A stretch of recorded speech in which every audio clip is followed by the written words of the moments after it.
One of the hallmarks of my cooking is that I throw nothing away.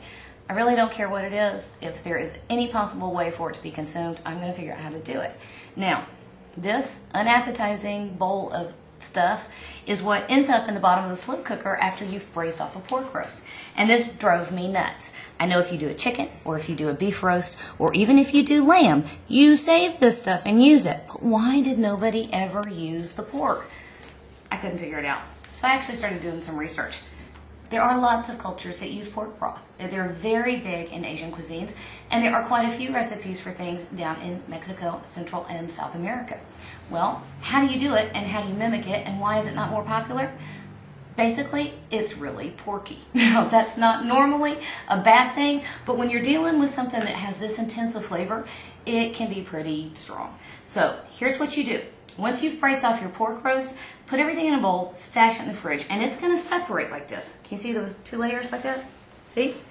Now, this one is not quite all the way cold, but you can still see a little bit. I'm going to take this top layer off. It'll separate, and what's on the bottom will end up being like a pork jello. Way, way too strong to use like this. But when it's all chilled, scrape this layer of fat. Oh, there was a clear spot, see?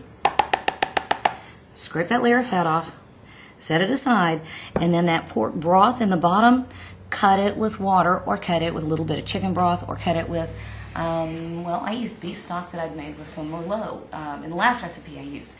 So take advantage of it. It's an unbelievable flavor. And if you're using a pork-based soup or stew, or if you've braised off a pork roast and you want to use it for a sauce, nothing is going to be like it. But treat it carefully. You do have to cut it, and you can't use it full strength. Now, even further, I'm about to make pozole. See this little bit of fat? Well, you seasoned up your pork roast, and it's delicious. And the broth is strong, but it's delicious too. And all of it is well seasoned. I'm going to use that to saute my vegetables. I only end up with a few tablespoons. I don't figure that's going to kill me over this next week.